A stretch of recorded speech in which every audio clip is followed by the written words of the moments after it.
you all for being with us today, and thanks for your patience as we worked through a slight technical glitch. My name is Kathy Appelfeld Olson. I'm a contributor with the Cynopsis team, and there are a lot of you joining us remotely today. We're extremely gratified about that, as this is such an important topic. It's a topic that's been percolating for some time and has really risen up as we sit amid massive change in the media industry, a global pandemic, and a reckoning with racial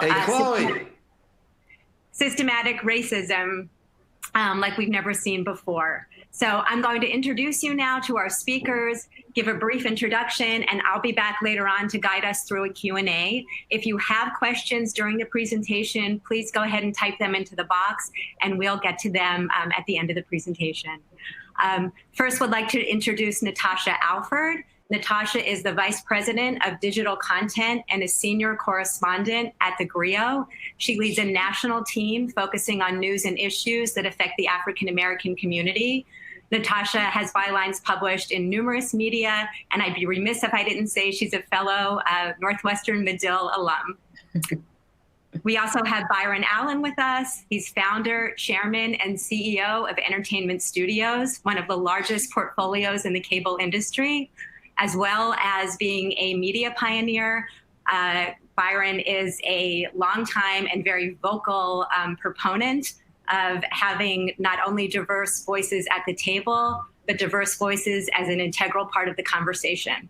And with that, I'll pass the mic over to Natasha and Byron.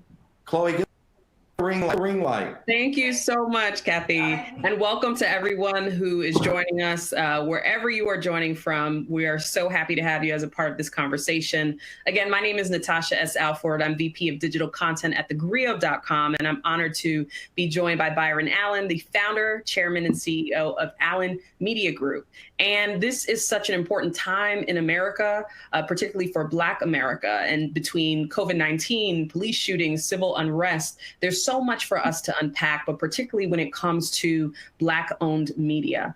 And so I just want to start our conversation, Byron, with this question. What is the existing landscape of Black-owned media, and how have these businesses and our business been negatively affected by racism, both historically and in the present? Wow, that's a lot to unpack.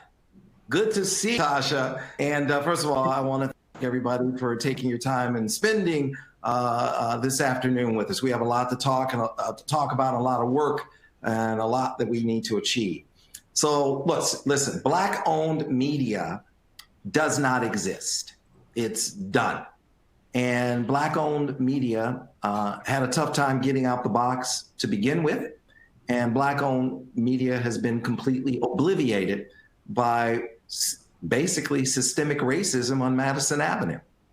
And real simple, not very few companies, if any, have a bucket that says Black-owned media is important. Black-owned media is something I'm going to lean in on, and I'm going to make sure is included in our budgets, and make sure that we have economic inclusion for Black-owned media, Black voices, the Black community, and really make sure that the Black experience is engaged as it relates to Madison Avenue and ad budgets. Some of the worst systemic racism is on Madison Avenue. Some of the very worst. I mean, when I started my company for my dining room table 27 years ago in 1993, even today, you go in and you go into these all-white agencies and you see very little diversity. And you are pitching a lot of young white kids who, quite frankly, are, in my opinion, tone deaf as it relates to Black-owned and how important Black-owned media is. And it's bad. And it's been bad since I started my company for my dining room table 27 years ago. Now, it's hard to come up with Black. Now, there's plenty of Black targeted, owned by white media companies, bring Black consumer audience because we're important, because we spend over $1 trillion. But Black-owned, Madison Avenue is completely tone deaf. and Madison Avenue does not have buckets. There's no scenario in which a corporation in America today should have a budget that does not include Black-owned media. And that bucket needs to be created with the directive to the agencies to make sure this money goes to owned, not Black targeted, Black owned. The fact that that bucket does not exist is the very definition of structural systemic racism. And that is the reason why you're looking at one of the few and only Black-owned media executives in this country. And trust me when I tell you, it wasn't for lack of trying by a lot of wonderful, smart African-American entrepreneurs.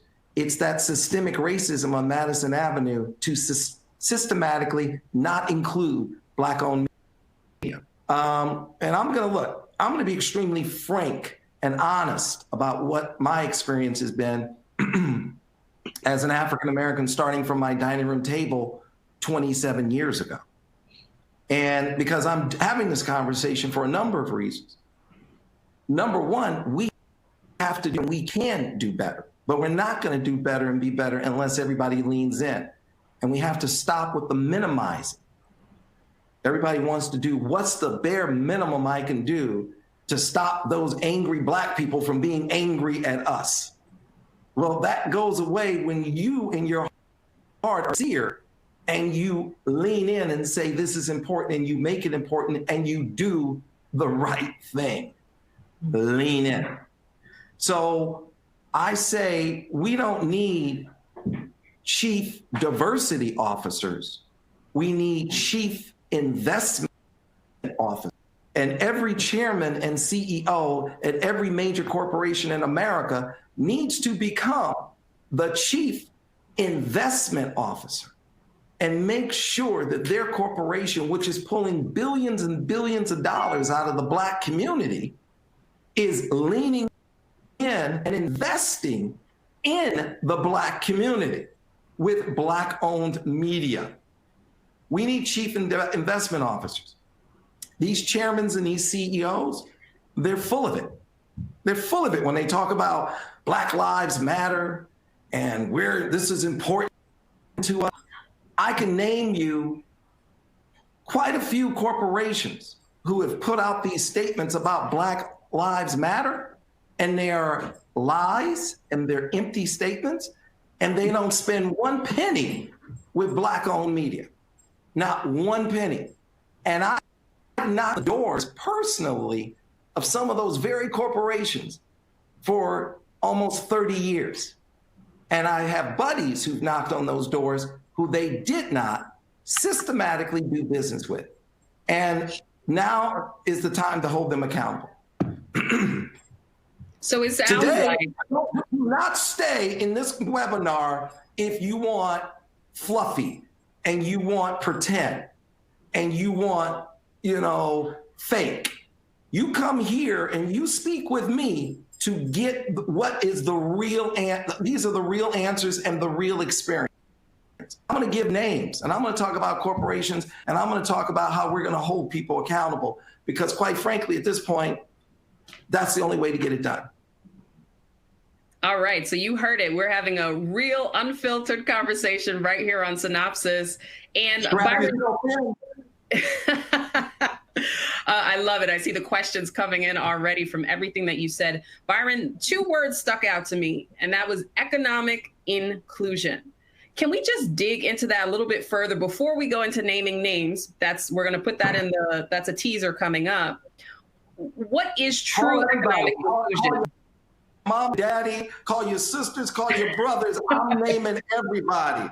I'm naming them. Okay. Yeah. There is no economic inclusion. There isn't. It doesn't exist. That's why you don't have Black-owned media. Okay? It doesn't exist. And to me, that is the epitome of systematic racism. It is, that is economic genocide. I've always said they kill us in the schoolroom by making sure we don't get a proper education.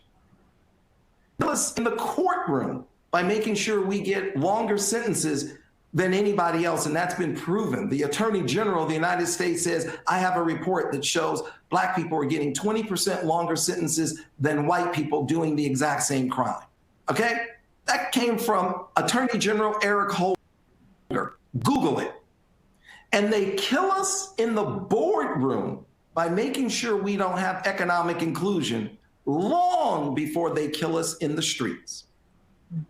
And they kill us in those three rooms every day, 24/7, courtroom, boardroom, and schoolroom. And the boardroom, there's zero economic inclusion, zero. And that's a problem.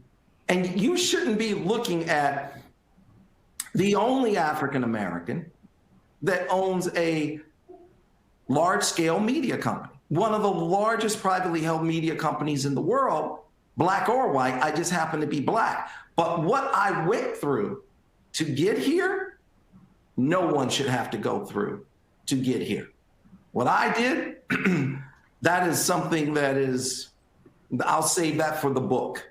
Mm-hmm. Started at the table 27 years ago, calling all 1,300 television stations in this country and asking them to carry my once a week, 1 hour syndicated barter show. And after working through about 50,000 no's and sitting at my dining room table for close to a year and working through those 50,000, I got 150 yeses. And Tribune had said that they were going to give me an advance of $400,000 against my advertising time, and they were going to sell my advertising time. But they went back on their deal and said, we're not going to do that. And I said, I'm not going to call up 150 TV stations and tell them I'm not the show. I promised them. So I went forward.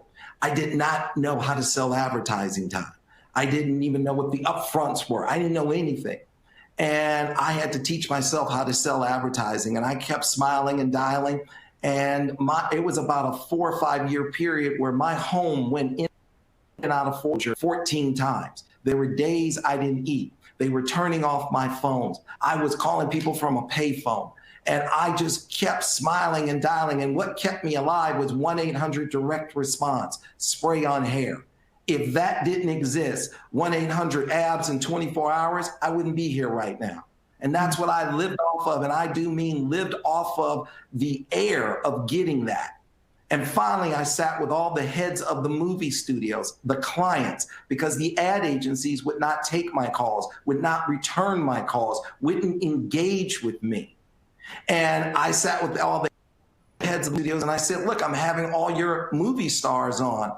Tom Hanks, Tom Cruise, Denzel Washington, Halle Berry. I'm showing your movie stars, Julia Roberts. You guys are spending $200 to $600 million a year each, but you're not spending any money with me. Please support me so I can be there to see. And I signed up all the movie studios.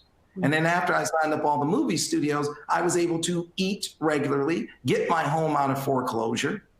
I was able to go on the road, and I was able to start to sit down with the clients because I found, quite frankly, the ad agencies were lazy.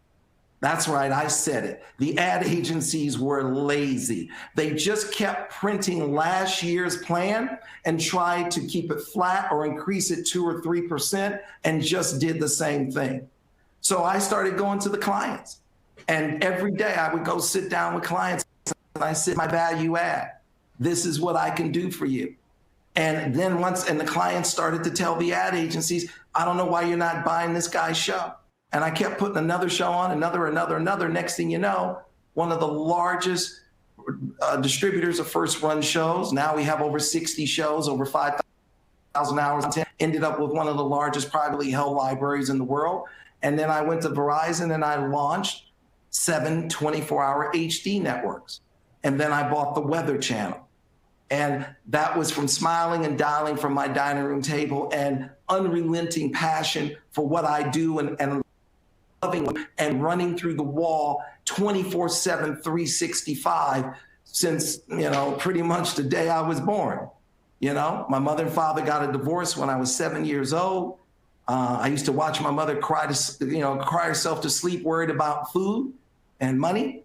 And I started hustling when I was 7 years old, 8 years old. I became a man at that moment when I watched my mother cry and worry about money. And I just started learning how to make money. And that's it, because I never wanted her to worry about us eating. And I've been working hard ever since. And, really the story. And when, I had to teach myself that, and I realized that Madison Avenue has a lot of work to do. And I do mean a lot of work. I can't believe some of the advertisers, and I have a list of them, who don't even participate in a Martin Luther King Black History Month special. I have a list of how many have said that's not important to us. We don't care about Martin Luther King and Black History Month. That is systemic racism. It's wrong. So, go ahead. Well, I just, as I hear you talk, I hear missed opportunity, right? There seems to be so much opportunity and so much value add with Black-owned media. So what is it that people are not seeing that they should be seeing about what we have to offer, and how can we reach communities in ways that others just can't? You know what? There's a big missed opportunity. First of all, as I told a lot of advertisers, it's in your best interest to foster competition, foster opportunities, foster platforms. I've had ad agencies say to me, well, you know what? Our margins are thin. We don't want to process 50 vendors. We want to process 25. We get paid the same amount of money if we process 25 vendors, 50 vendors. And I'm like, well, that doesn't serve your client, because you're not creating diversity and opportunities and keeping the pricing in line. So I think it's important to foster competition and diversity in voices, because you're going to have people come up with content that is going to connect. Why is Black owned important versus Black targeted? I said, this white guy asked me that. He goes, why is Black owned important versus targeted? I said, well, you're white and I'm Black, right? And you have a young daughter and I have a young daughter, right? All right. And my daughter had just been born. I said, so listen, let me ask you, as a white man, are you comfortable with me controlling all the media in the world and producing how your young white daughter sees herself and grows up, and how the world sees your young white daughter, her image, her self-esteem? Can I control that and have that control over your young white daughter? Would you be comfortable with that? And he said, no. And I said, then why should I be comfortable with you having that same control over my daughter? And now that she's here, I'm going to take a seat at the table, and I'm going to control how she grows up and sees herself and how the world sees her. Because I'm her father, and that's my job, to protect her. And that's the difference between Black owned and Black targeted. Black targeted from white executives, they'll give you television shows where Black people are dancing all day talking about, thank God I'm not the baby daddy. I'm not the baby daddy. But look at my company. I have 5 judges on television. 5. Judge Ross, Karen, Judge Hatchett, Judge Maybelline, Judge Christina Perez, Black and brown judges running things, running those shows twice a day in some markets, 10 hours a day. Young Black kids and Hispanic kids are able to see themselves as judges. When it's Black owned versus Black targeted, I'm not the baby daddy. Okay? There's a difference. There's a big difference. And this is important. It's extremely important. And this is that systemic racism of, we don't even have a bucket. I mean, really terrific folks out there, done a great job. I remember going on the road, and Johnson & Johnson was one of the first people to sit down with me. And they give us what I believe is a fair allocation. They pay us what I believe are fair CPMs, and they do something with us that nobody else does. They do a multi-year with us. They did a 2 or 3 year deal with us to give us runway and said, we really want you to build your business. Thank you, Johnson & Johnson. That's important. Pepsi, they've been terrific. Pepsi's been there for 20 plus years consistently. As a matter of fact, I do a big Oscar party for Children of Los Angeles, and Pepsi is the sole sponsor to make sure we raise money for Children's Hospital Los Angeles. And I called them because I have that relationship with PepsiCo. Coca-Cola doesn't spend one nickel with me. I was going to say, let's start naming names. Let's talk about it. Coca-Cola, in my opinion, are horrific. They're horrible. They pull billions of dollars out of the Black community and don't spend one nickel with me on Black-owned. I own the Weather Channel. I mean, that's amazing. When you think about what I had to go through, that was history to buy the Weather Channel. And that is the first general market cable network owned by a Black person. It is the first news organization to be owned by a Black person in this country. And the Weather Channel has been voted the most trusted news brand in America 10 consecutive years in a row, voted by Harris. Now, if you had a box and said, I want to make sure I do business with Black-owned media, that's an easy box. That's a real easy box to check, right? But no, we have the Grill, which you run, and you with Todd Johnson, and we have the Grill, which is an African-American news and information site. It was the #2 site in the month of June. It did 10.5 million monthly active users, and we were right on the heel of BET, #1 by 95,000 monthly active users, which is their biggest month because they have the BET Awards on CBS and Viacom. Okay, this is a phenomenal news information site, the Grill. Okay, every advertiser should be all over the Grill. It is news and information, and it is delivering the Black community because it's Black owned and it's managed by brilliant Black people like yourself and Todd Johnson and Garen, unbelievable talent. And I lose money on the Grill. I'm deficit financing the Grill to the tune of millions of dollars because I feel it's important that we have a seat at the table in controlling the narrative and sharing the news the way we see it, right? White people see looters, violent people. Black people see people protesting for our rights and defending our civil rights. We see something different. And you have to tell that story. You have to have a seat at the table in the way you tell that story. How can you be in 2020 and white America doesn't have a bucket for Black? Any media executive should say, we got to have that bucket. I have to know everything there is I can know about something like the Grill. And what's different about us? We're at the table saying, let's be partners, and it's a marathon, not a sprint. And let's be long-term partners, where we work together. Right now, all I'm doing, one of the big reasons why I bought the Grill was to make sure Black America leans in and votes.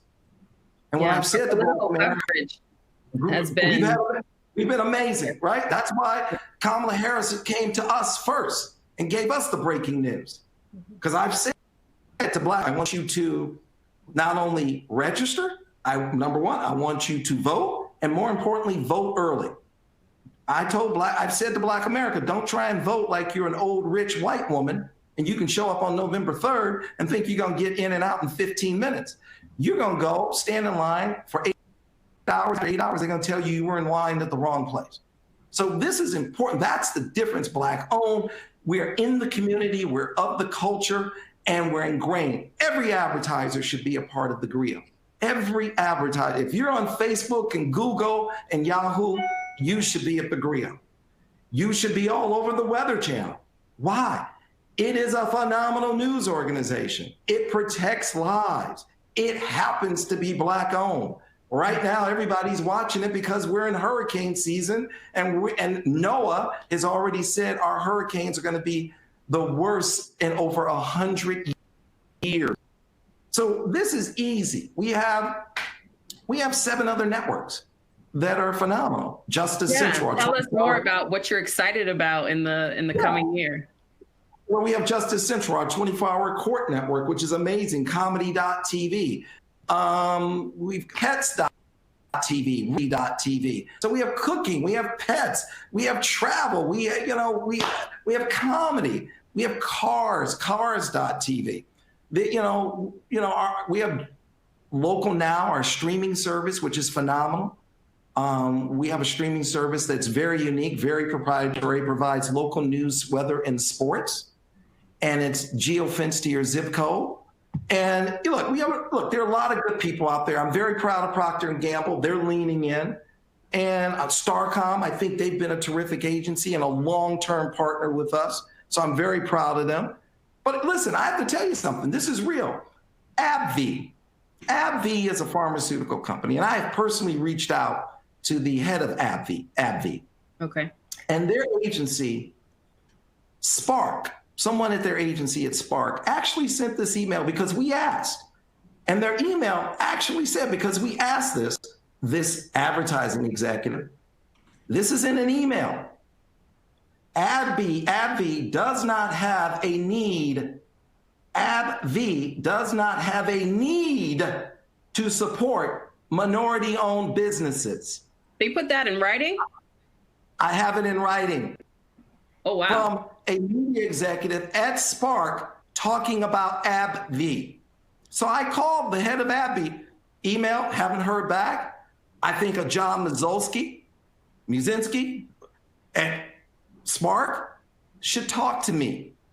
We need to have a conversation.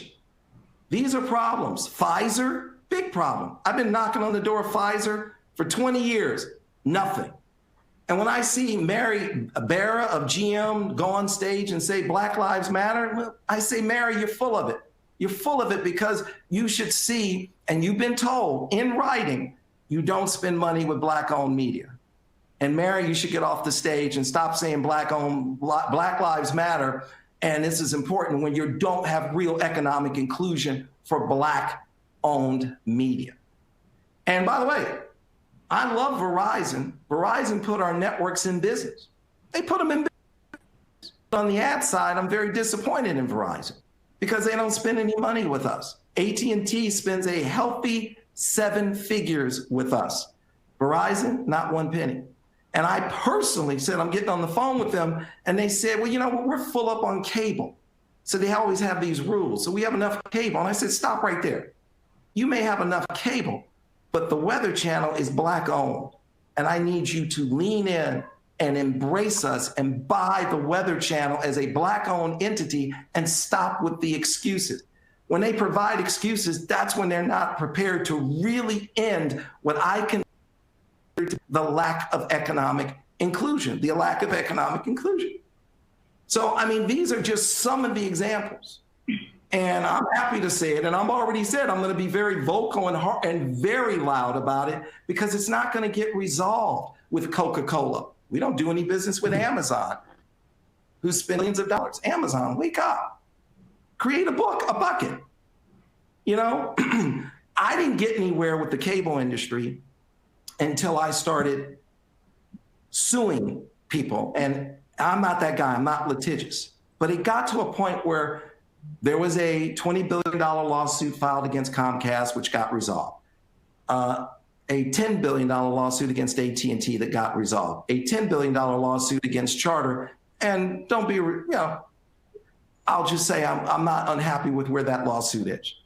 It's unfortunate that those lawsuits had to be filed.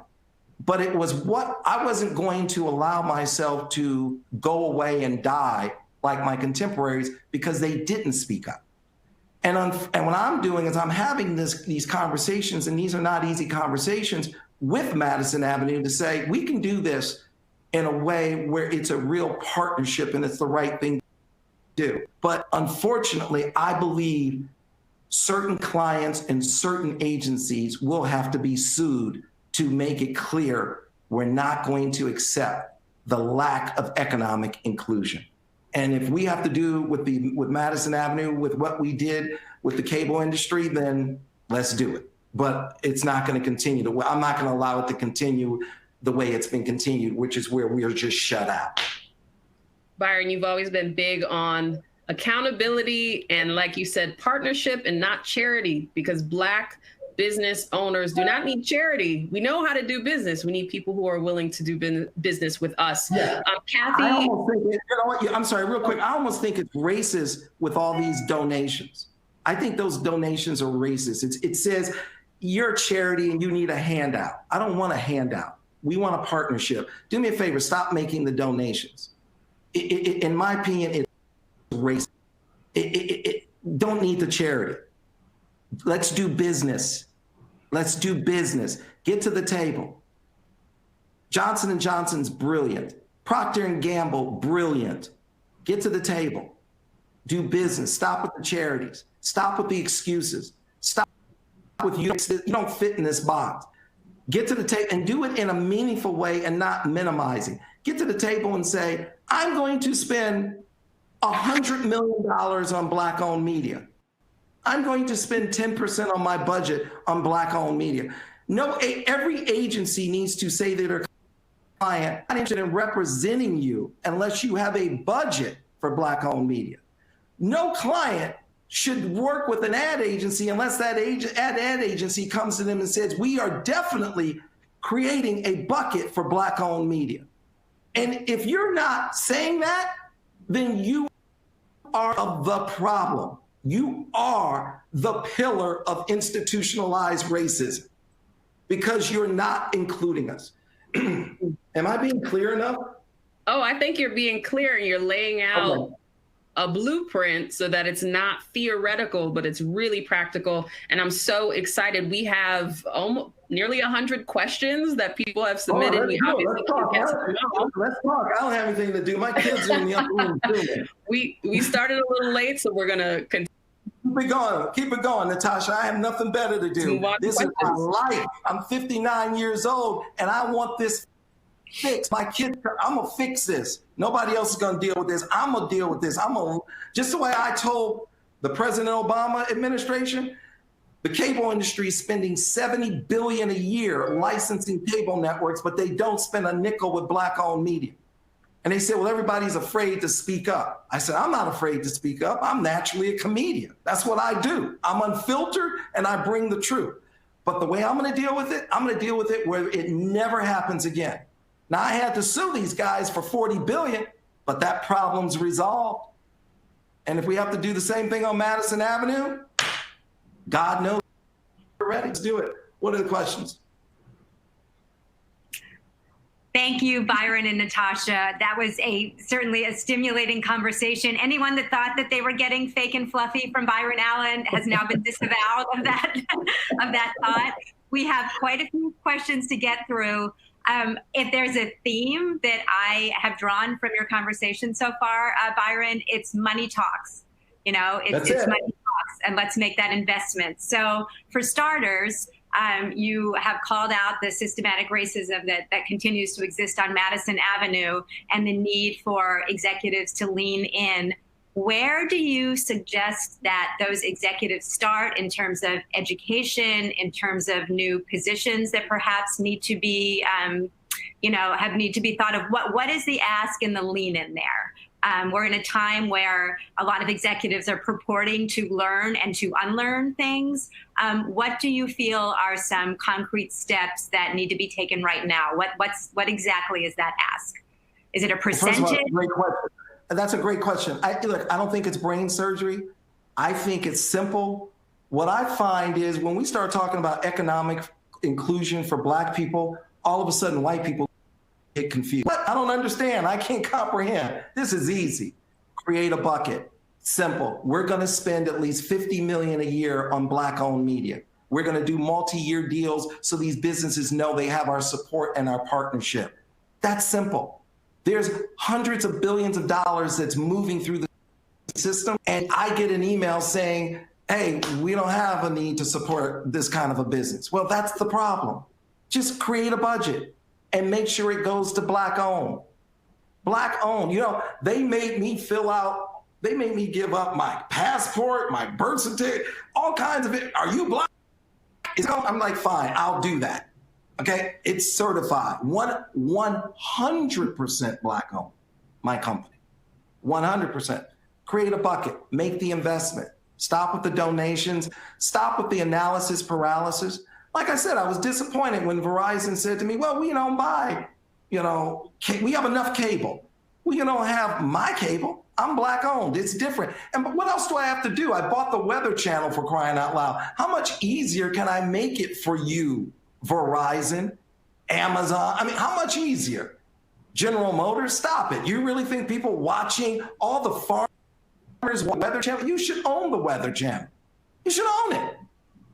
Stop. Everybody wants to, what's the bare minimum I can do so Black people don't call me out? The bare minimum is not going to work anymore. Every 30 days, we're going to put out a report to 10 million monthly active users at the GRIO, and we're going to talk about our conversations with corporate America and who's leaning in and who's not. There are corporations, in my opinion, like Coca-Cola, that should be boycotted and sued until they get to the table and really do business with Black-owned media the way they should. They should just be out. When are you starting that? Well, I'm just telling, I don't say if that's going to happen or when it's going to happen, but I'm a firm believer that you have to do that to make sure people understand you're sick of talking about it. And we're going to have a change. What about the advertising technology companies? We have a question about advertising tech companies. What specifically can that sector do to help support Black-owned media? Great question. You know what? We need your support. The GRIO has been, basically the GRIO has been alive because of programmatic. Programmatic doesn't really, at this point, discriminate, which has been great. And because we're knocking it out of the park, when you think about BET being a 40-year-old brand and the GRIO, I bought it 4 years ago, it had less than 1 million monthly active users. And I've gotten it to over 10 million. And I don't care how much money I lose on the GRIO. I say no, because it's more important that we have our voice heard unapologetically as Black people in news and information.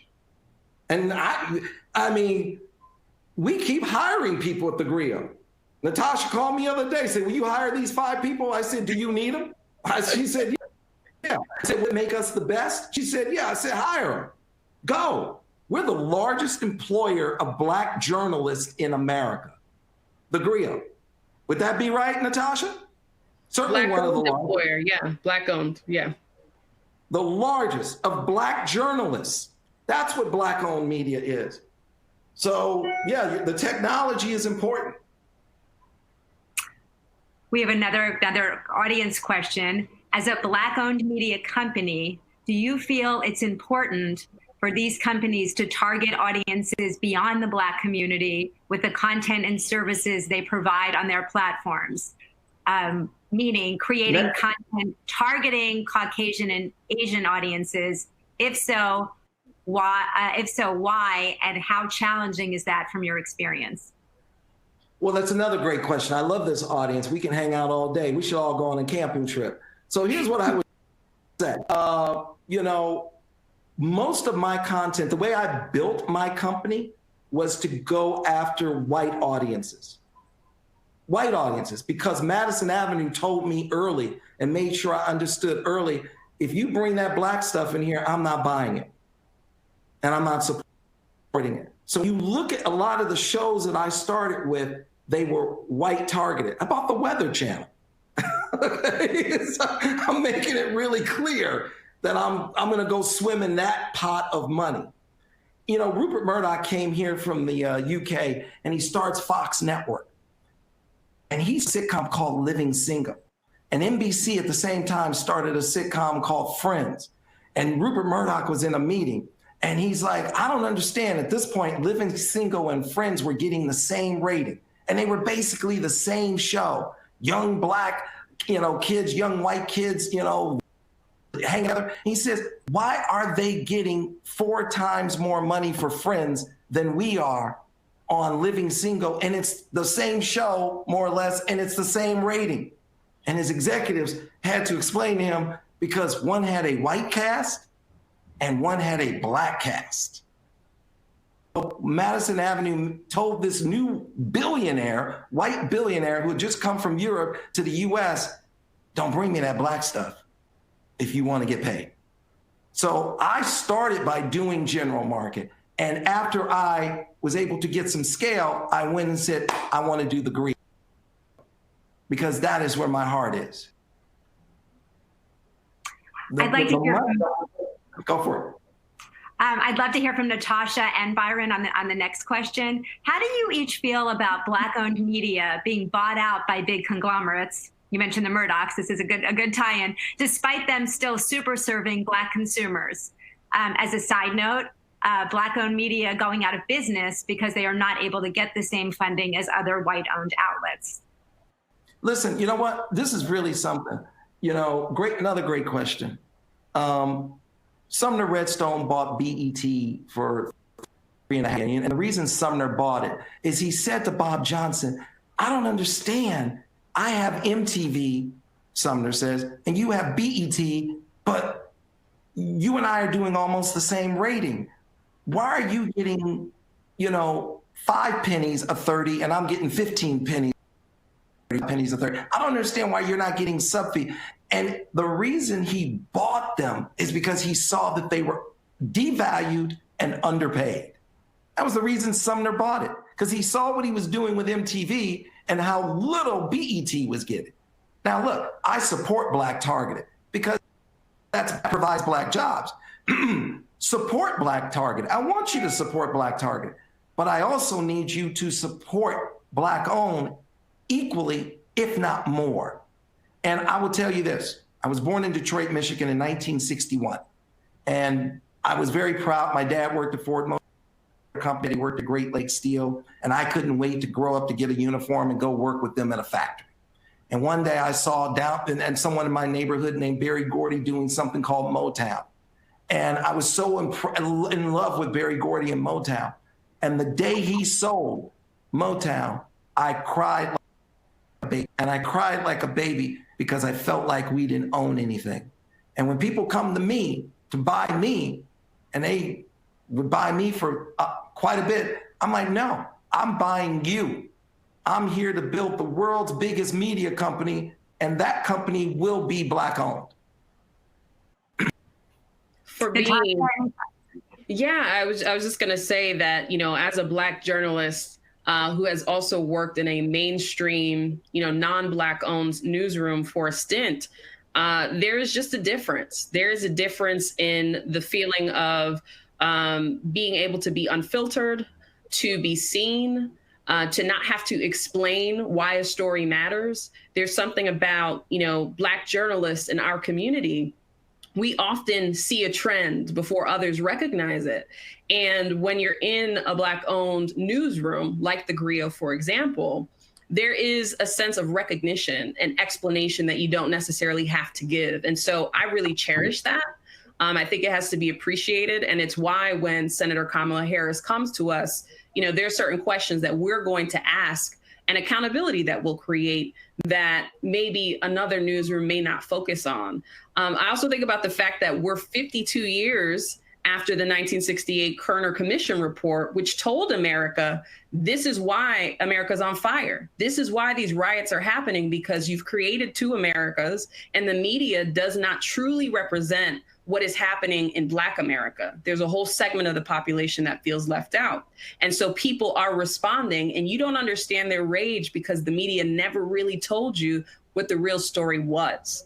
Mm-hmm. And so that's why we exist. That's why we matter. And, it's heartbreaking whenever one of us goes out of business or we don't necessarily have that Black community ownership. But I think that, we can change that. And that's why we're having this conversation.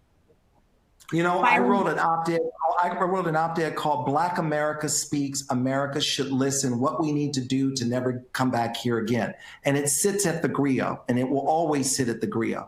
And I wrote that op-ed because I really wanted people to understand that the importance of hearing our voices. Now, think about this. When I wrote this op-ed, I sent it in post in other places, and I wouldn't publish it because even Martin Luther King said, white liberals by my side when we were pushing for civil rights. But when it was time to talk about economic inclusion, and a piece of the white liberals disappeared. I spent $1 million of my own money to publish that 2-page op-ed in the Washington Post, the New York Times, the Los Angeles Times, the Wall Street Journal, in Detroit, in Atlanta, in Seattle. And I bought a 2-page ad, 16 pages in 8 newspapers to speak to white America, to say, let me be clear, this is how we do it. Don't make this into a Black Lives Matter donation movement. This is a partnership. Ad agencies, you know what to do. You've done it with others. You know how to work with us and say, we want to be in business with you on a multi-year deal, an output deal. You've done it with my white contemporaries. You know how to do it. You do it all day. To say, we're in business with you for 2-3 years. We're here. It's long term. It's a marathon. Clearly, Byron, you're not going anywhere. You've been fighting this from your dining room table for 27 years. And we'll look at what you've built it to, right? 8 television networks, the Griot, Local Now. I own 16 television stations, ABC, NBC, CBS, Fox affiliates in 12 markets around the country, and buying more. We're very acquisitive. They know you guys know how to do it. So you stated at the outset that black media, really Black-owned media, really doesn't exist, and you yourself are somewhat of a unicorn. So yes, I'm a unicorn. We have a bunch of questions that I'm going to kind of put them together to ask you. Let's go up the funnel a little bit and talk about how to foster new Black-owned media companies. The next and I want to correct that. There are some other Black-owned media companies, like Black Enterprise is owned by the Graves family, is a phenomenal platform. Yeah, it's right? great. And it's great. And, Mr. Graves, who recently unfortunately passed away, he started it years ago. Essence is Black owned, okay? That's Black owned. And when you look at, unfortunately, Ebony is going through its problems, but John H. Johnson, who started Ebony, was one of my heroes. Everybody should read his book, Succeeding Against the Odds. But they shouldn't struggle. These entity. Stevie Wonder has a radio station in Los Angeles, KJLH. American Urban Radio Networks, which is a syndicated radio company. These are Black-owned entities, 100% mainly majority Black-owned. And as you put money in buckets that says, hey, this is going to Black-owned media, guess what? The talent's there. People will come and they will build out websites and they will build out digital platforms. They will, produce television shows. It will funnel. It will fit. But you got to make sure that it's going, and have them certified. I'm certified. I'm happy to help you check the box that you're doing business with the Black community. Have them certified. Make sure they're not a white, that they're a front for a white-owned company, because there are Black people who play that role. They pretend like it's Black-owned and they're nothing more than a front for white ownership. So have them certified under penalty of perjury. I'll be the first to say it. Are there any Black-owned agencies that you think are on the right track and could possibly switch up the Madison Avenue game? Yeah, listen, the Black ad agencies, God bless them. When I started, they all got pushed out. And I remember when one of the Black agencies lost a soft drink advertiser, and they didn't replace them with another Black agency. And I told the Black agencies 20 years ago, I said, if you guys don't come together and hold them accountable and make sure that they pick another Black ad agency, all of you are going to lose your clients. And they all did. The Black agencies, they get the assignment to make cute little Black commercials, but they don't actually get money and real budgets to go buy. But if they did get the budget, my criticism of the Black-owned agencies, don't take the money and go buy white-owned media companies. And that's when they got in trouble. They went and took the budgets and they went and bought white-owned media companies. And then the white agencies said to the client, the black agencies are not buying you at a better price than I can buy you. And then they took that buying assignment from the black agencies, and then the black agencies just got stuck with small budgets and making cute black commercials. So the black agencies kind of dug their own grave. And I told the black agencies, you need to take the relationships with me and Don Jackson and Don Cornelius, because white agencies don't need you to go buy a syndicated off-network show from Warner Brothers called Martin and Jamie Foxx and pay higher CPMs than higher CPMs than they can get it at, because they want efficiency. So the black agencies, they have to have a reconciliation with themselves. When you're giving the money, make sure it goes to black-owned media, because I witnessed you for decades give it to white-owned media. Natasha, and then Byron, what are your thoughts on the Black News Channel? Natasha? It's funny. I actually just spoke with the new CEO recently, Princell. Shout out to him. And you see that everybody's always hire my people because my people are the best. Go ahead. But no, for me, I want to see Black journalists thrive always. And I feel that there's not enough spaces for us, right? So, I'm happy when I see other newsrooms that are developing and have a chance to reach a different audience, because the reality is that the Black community is not one size fits all. We're not a monolith. And the way that we consume news is different. The way my parents, my father who worked in the kitchen at the VA, and my mom, a public school teacher, the way she's going to watch news relevant to her community is different from, someone who I hang out for drinks with in Brooklyn, right? And we're millennials. So I think it's insulting when people feel like one is enough for us. That one organization or one newsroom or one way of storytelling is enough, because the reality is there's so many people that need to be reached. So yes, I'm happy that they exist, and I'm rooting for their success. And yeah, I'd love to see a world in which, we're able to partner and people see the unique value add that we bring at some point. Yeah, and listen, I'm rooting for everybody to succeed. I want everyone to succeed. And what I find is that, the best way I can say, hey, just think about it yourself as a white person. Are you okay with just Fox News? Are you okay with just CNN? And if you're not okay with just Fox or CNN, don't expect Black people to be okay with just one or two news outlets. We are no different than you.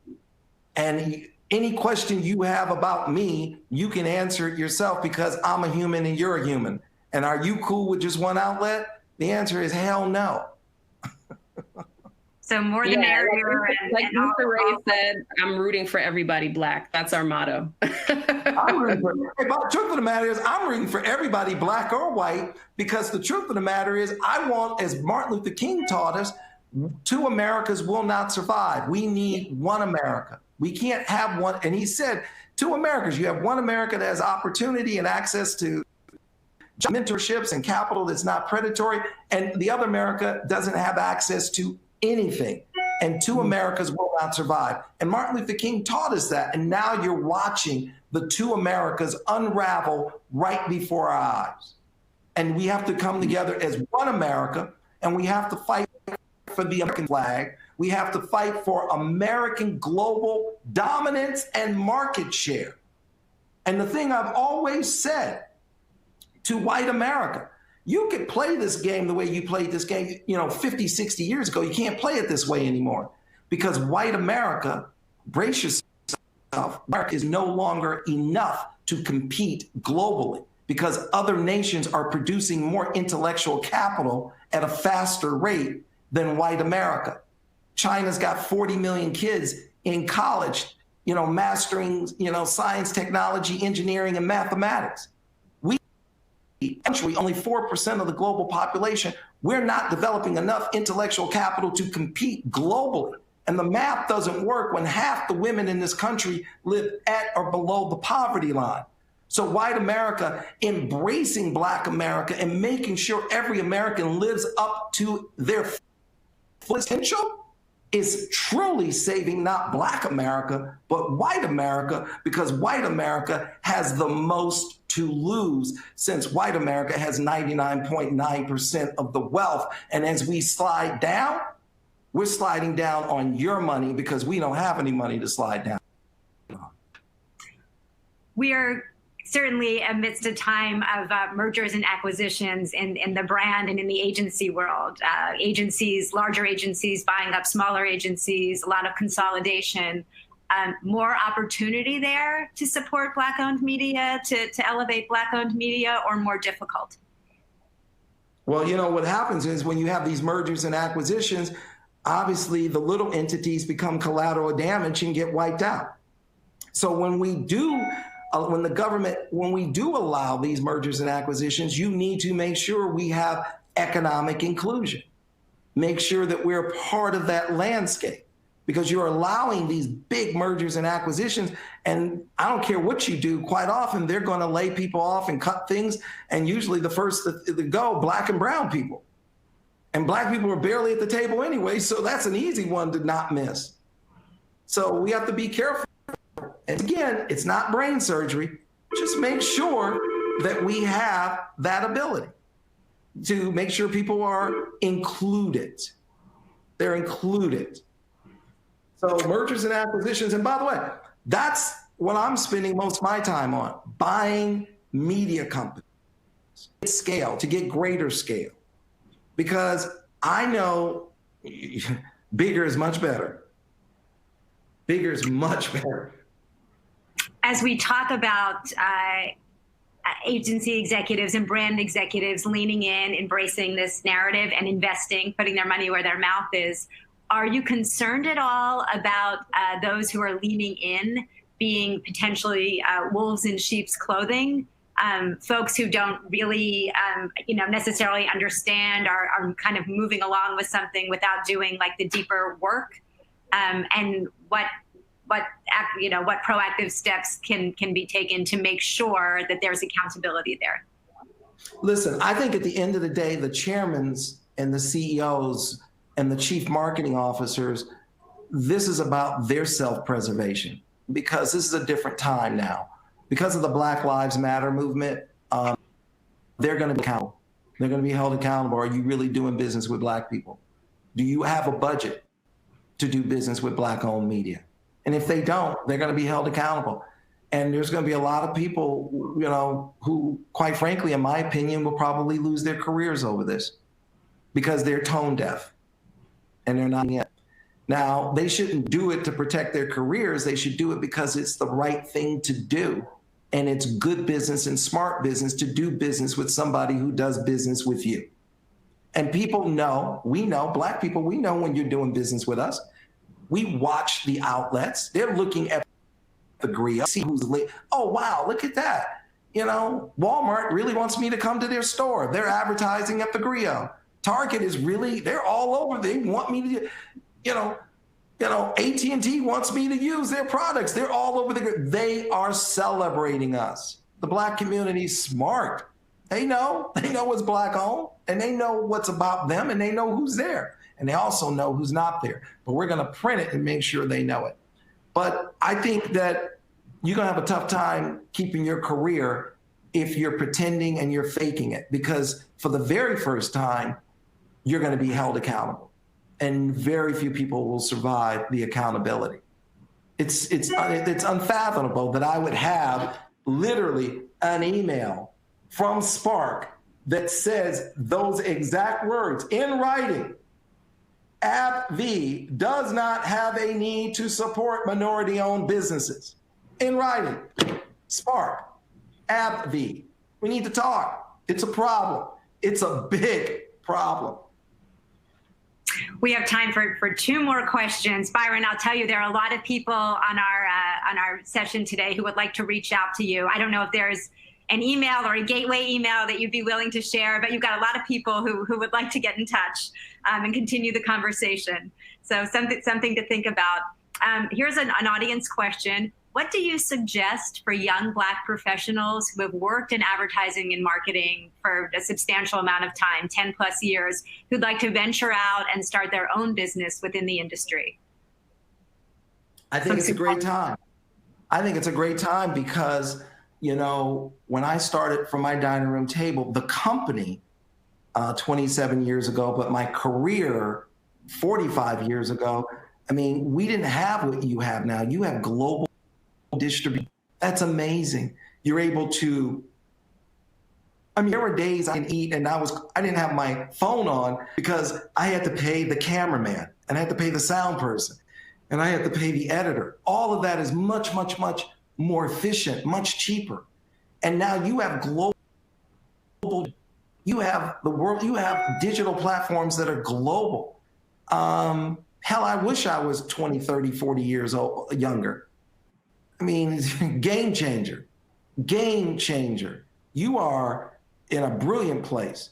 I would trade everything I have 20, 30 years younger to start today with a global platform.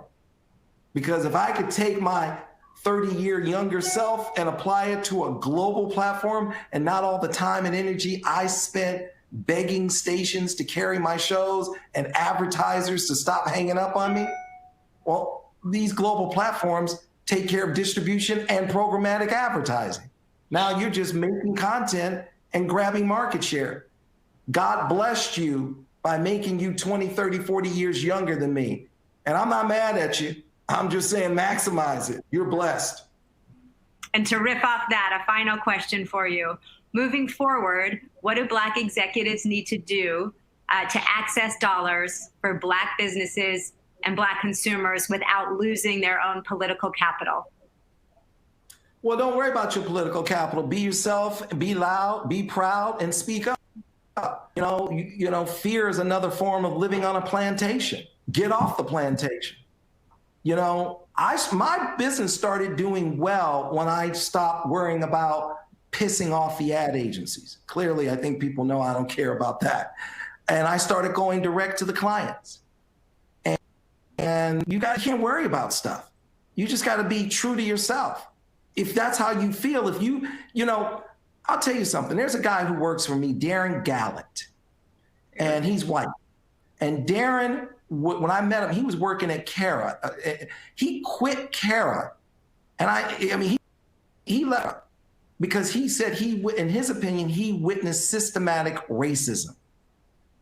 And part of it was trying to get Cara to buy me on behalf of Pfizer or whoever it was. That's what he said to me. He's been working with me for close to 20 years. Now, this is when a white guy working at the agency saying, I spoke up and said, I believe we should include Byron Allen and Don Cornelius and Don Jackson. This white kid says this. And next thing you know, he's out of the agency. And you know what? I hired him and I paid him more than all the agencies would have ever dreamed of paying him. I said, the fact that you stood up and you spoke up and you even said to me that you feel you were dealing with systemic racism, you are not an employee, you are family. And he's been with me close to 20 years, and I think I pay him pretty damn well. He's not trying to go back to an addict. And I just appreciated his honesty in speaking up. And if a white guy can do that at an ad agency, it's not even a question as to whether a Black person can do it. And that's what Darren Gallant did 20 years ago, sitting at a desk at Cara. And to this day, I'm not in business with Pfizer on the syndicated side, which is what he spoke up about. That is an inspiring and a call to action and a great note to end our conversation on. Byron, Natasha, thank you very, very much for spending your afternoon with us. And one of the head of my ad agency, she runs our network, Cindy. You can email cindy@es.tv. Cindy, if you're out there in the ad community and you want to really figure out how to engage, email cindy@es.tv and Darren at es.tv, DARREN at ES as in Edward Sam, no.com. I speak to them almost every day. Cindy at es.tv, Darren at es.tv. Let's Let's stop the pretending. Let's lean in. I know a lot of people are going to be upset about some of the things I said. They're going to like some of the things I said. I'm here to make it better. Let's get to the table, and I can help you make it better. Let's go. Let's stop the shenanigans. No analysis paralysis. Let's create the buckets, long-term partnerships, output deals, and invest. Don't minimize. Let's get it done. We're better than this. Let's get it done. Thank you for your time. What he said. Thanks for joining us. Thank you.